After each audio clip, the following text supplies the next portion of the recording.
विधान परिषद निवडणुकीच्या पार्श्वभूमीवर मंत्री तथा शिवसेना प्रवक्ते संजय शिरसाट यांनी महाविकास आघाडीवर जोरदार टीका केली आहे।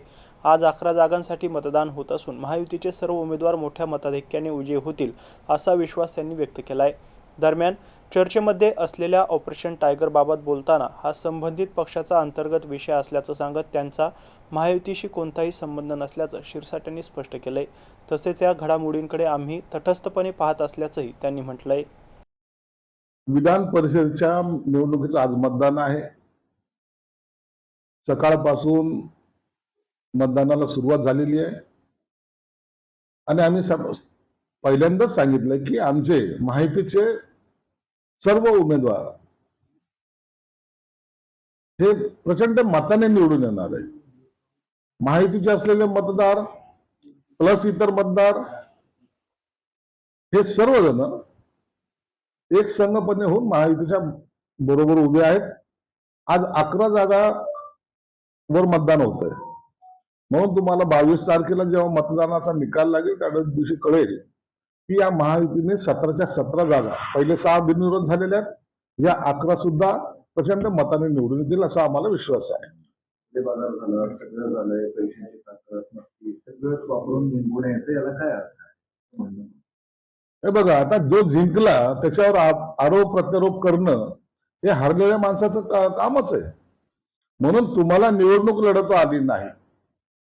काँग्रेस उबाठा बरोबर नव्हती, उबाठा शरद पवार काँग्रेस बरोबर नव्हती आणि शरद पवार हे काँग्रेस बरोबर नव्हते, म्हणून हे तिन्ही ठिकाणी तोंड असल्यामुळं त्यांच्यामध्ये मताची एकता ही कुठेच जाणवली नाही आणि म्हणून यांचा पराभव हा निश्चित झालेला होता।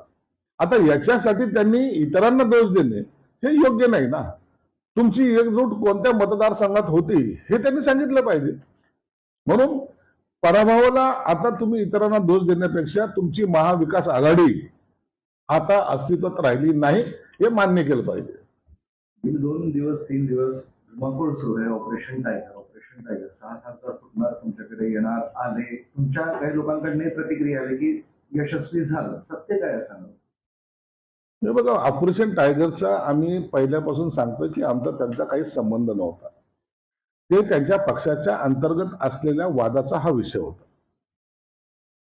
अनेक टर्म निवडून आलेले खासदार असतील किंवा पदाधिकारी असतील, यांना योग्य वागणूक मिळत नव्हती हे त्यांनी वारंवार पक्षाच्या त्यांच्या नेत्यांना सांगितले। आताही तुम्ही कालची जी प्रेस पाहिली असेल तर त्या खासदारांना अक्षरशः शिव्या देण्याचा प्रकार त्यांच्या नेत्यांनी केलेला आहे।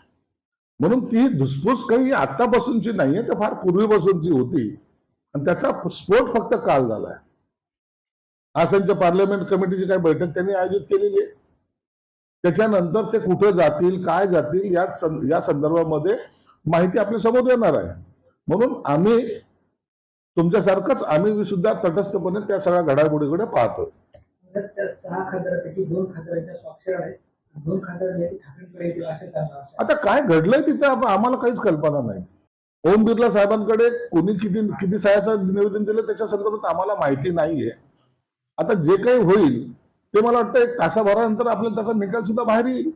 ओम बिर्लाने त्यांचं गटाला मान्यता दिली का नाही दिली, किंवा हे जे काही यांची बैठक होणार होती या बैठकीला किती उपस्थित आहेत किती नाहीत, या सगळ्या माहिती मला वाटतं तासाभरामध्ये आता आपल्या समोर येईल।